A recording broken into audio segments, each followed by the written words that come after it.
Assalamualaikum warahmatullahi wabarakatuh.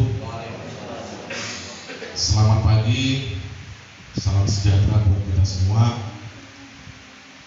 Yang pertama sekali kita mengucapkan syukur kepada Tuhan Yang Maha Esa, Allah Subhanahu wa Ta'ala, yang telah memberikan kita kesehatan, yang telah memberikan kita kesempatan untuk kita dapat hadir di aula ini guna untuk mensosialisasikan penerapan daripada new normal yang berkaitan dengan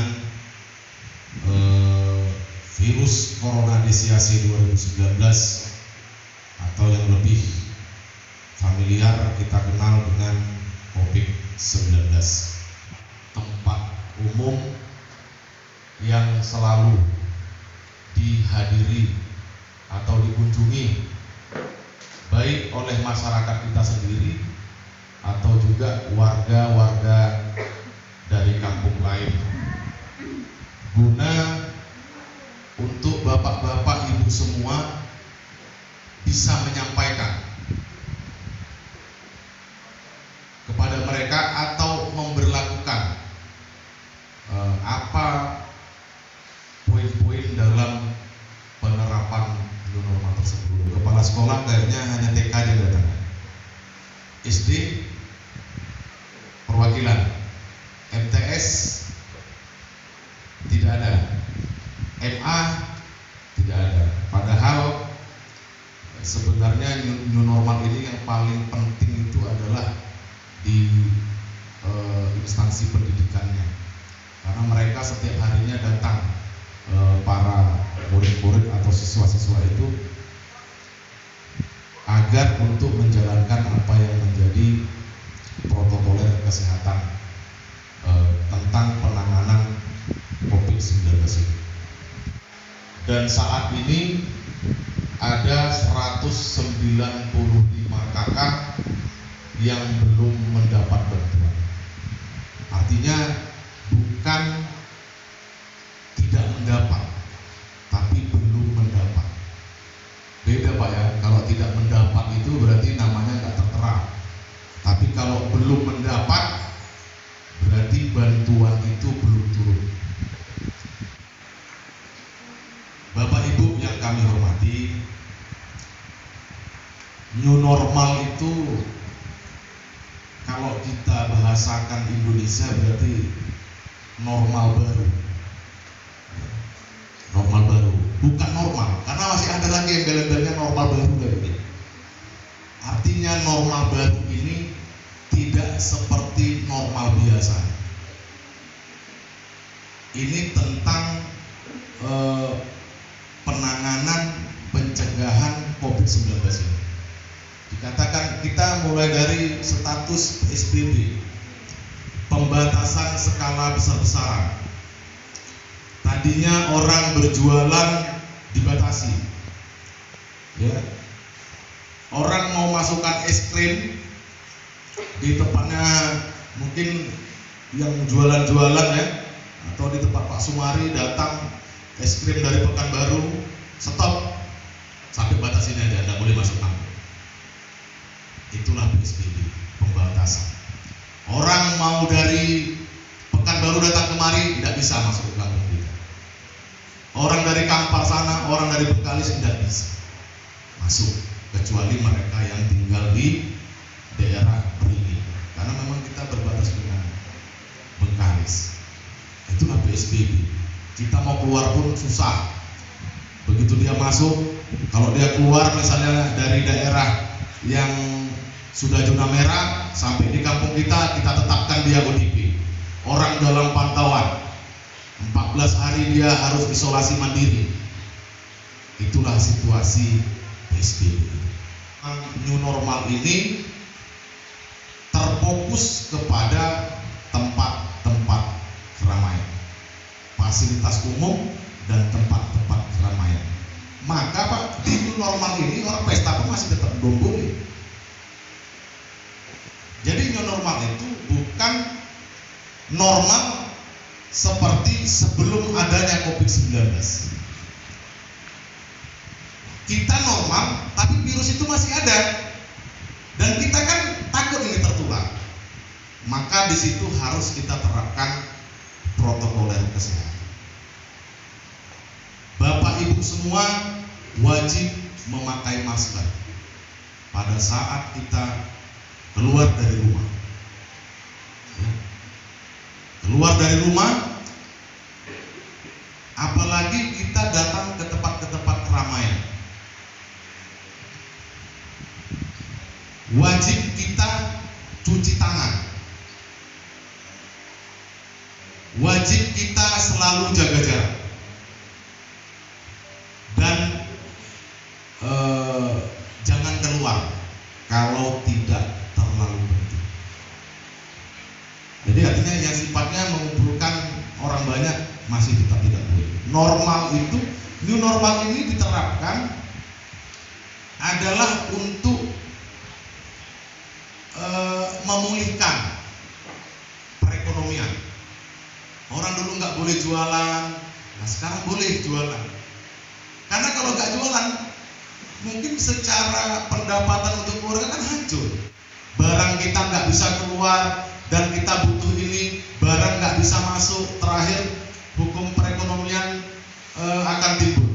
Di saat banyak permintaan dan barang yang diminta tadi tidak ada, maka harga akan melambung tinggi.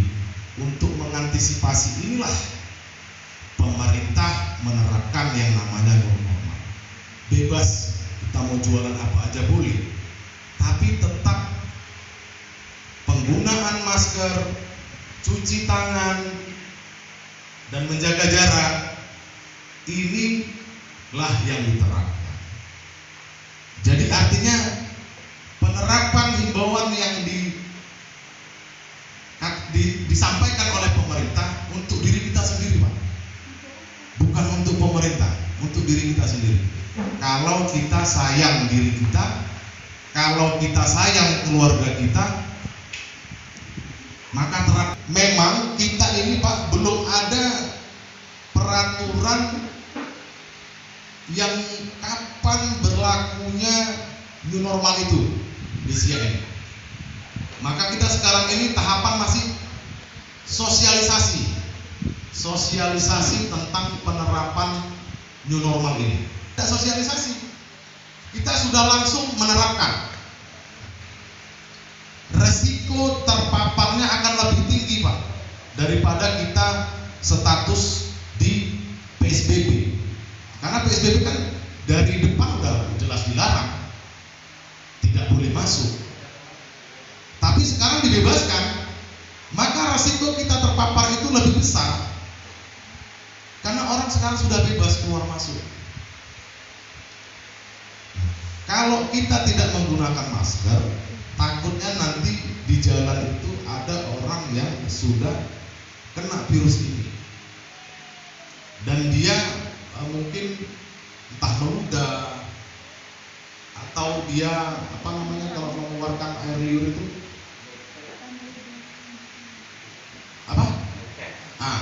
doplet. Mungkin dia doplet pada saat kita ngomong, makanya kita perlu jaga jarak.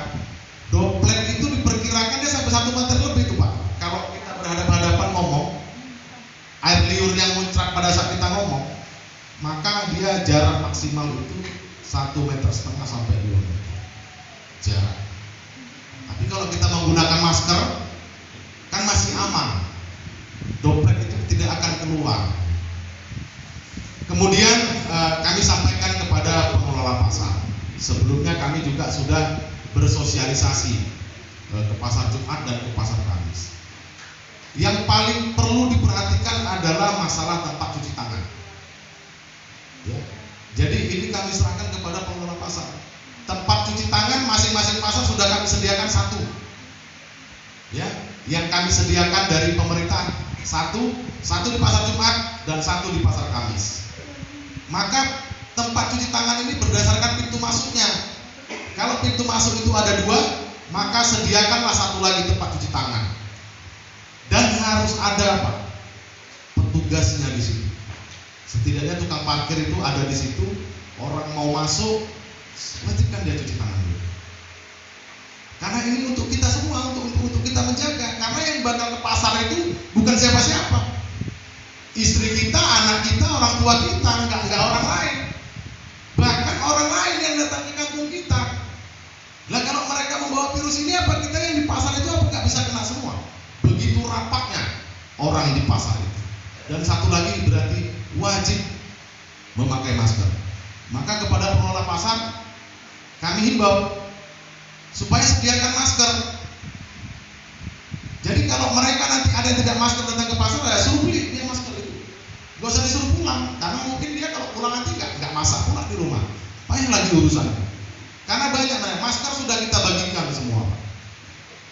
Sampai masker itu, Pak, ya, kalau perhitungan jumlah jiwa kita sama anak-anaknya nggak sampai, Pak, 3.000 di Beijing beku. Tapi masker yang udah kita bagikan ke Pak 2.500, Pak. 2.573 tepat yang sudah kita bagikan.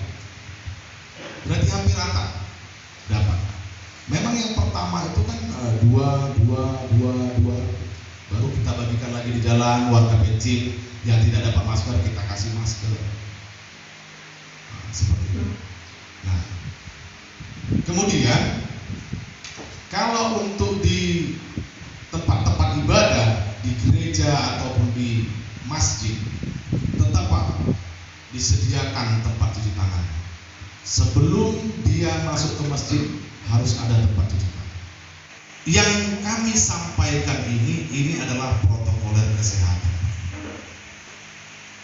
Kalau nanti ditanya, Pak, kapan mulai kami sekolah? Kita belum tahu. Itulah perbuknya belum turun. Jadi ini maka kita tahapan sosialisasi. Kemudian kepada para pedagang, tetap harus ada tempat cuci tangan. Warnet tetap harus ada tempat cuci tangan. Ini.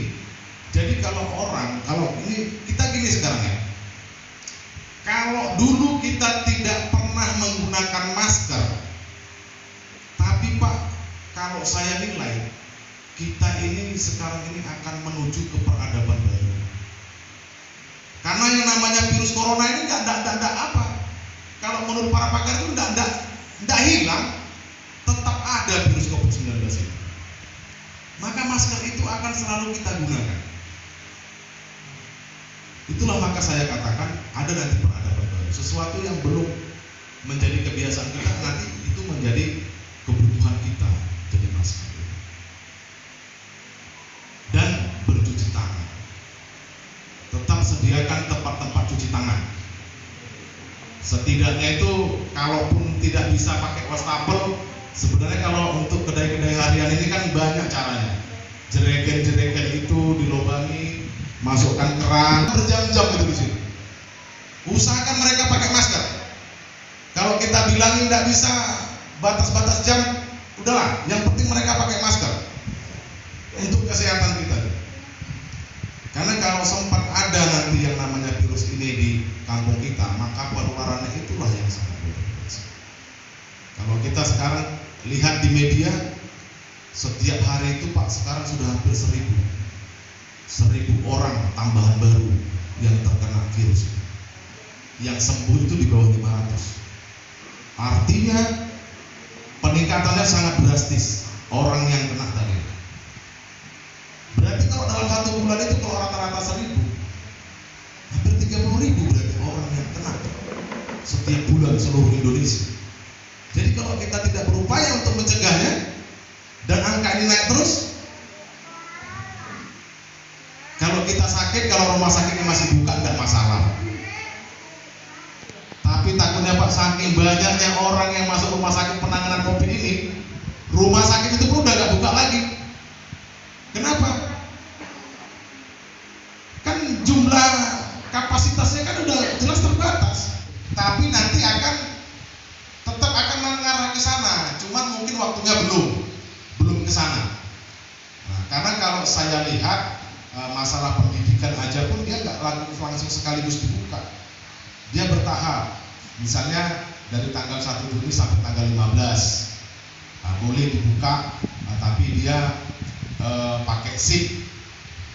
Nanti tanggal 15 sampai tanggal 30 baru bisa dibuka. Yang kelas sekian itu dia udah nggak pakai SIP lagi. Dia tetap bertahap. Karena Bapak, kita bisa bayangkan kalau di sekolah itu langsung semua anak-anak itu masuk. Anak-anak itu kalau kita terapkan di normal nggak paham orang itu. Sementara yang paling berisiko tinggi apabila dia kena dalam virus corona ini, yang risiko tinggi tentang kesehatan, masalah keselamatan, itu adalah anak balita dan orang-orang tua jompo. Maka kami himbaukan Pak, agar anak-anak kita yang di bawah 5 tahun dan orang-orang tua kita yang mungkin sudah di atas 60-an tahun, janganlah datangi tempat keramaian. Karena kalau mereka terkena, merekalah yang paling berisiko tinggi tentang keselamatan. Karena memang kalau diumumkan yang meninggal itu Pak, itu mereka itu adalah orang-orang yang sudah di atas 60 tahun. Kemudian kalaupun ada yang di bawah 60 tahun tapi dia punya riwayat penyakit akut, setidaknya dia punya asma, dia punya penyakit jantung, dia punya penyakit paru-paru, dia TBC, ini yang paling berisiko tinggi. Jadi artinya kalau ada keluarga kita yang punya riwayat penyakit akut ini, kita sendirilah yang untuk membatasi aktivitas. Demikianlah yang bisa saya sampaikan. Kalaupun misalnya ada Bapak Ibu ada pertanyaan terkait masalah corona ini, kalau bisa kami jawab, kami jawab. Tapi kalau nggak bisa kami jawab, nanti kita bahas bersama-sama. Demikian yang dapat kami sampaikan. Lebih dan kurang kami mohon maaf. Saya akhiri dengan wabillahi taufiq wal hidayah. Wassalamualaikum warahmatullahi wabarakatuh.